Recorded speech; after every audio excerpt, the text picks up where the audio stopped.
Cara kedua masang setel keyboard. Tekan menu, menu. Lalu tekan load set di layar. Load set tanda panah atas 4 kali.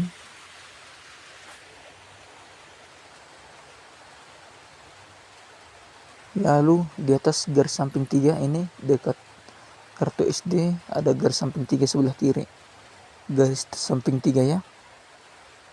Lalu pilih merek HP Oppo A16 sesuai merek HP masing-masing.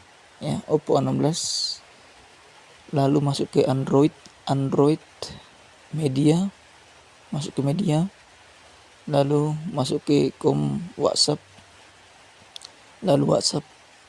Lalu media lagi. Lalu WhatsApp dokumen. Di sini tersimpan filenya ya, di WhatsApp dokumen.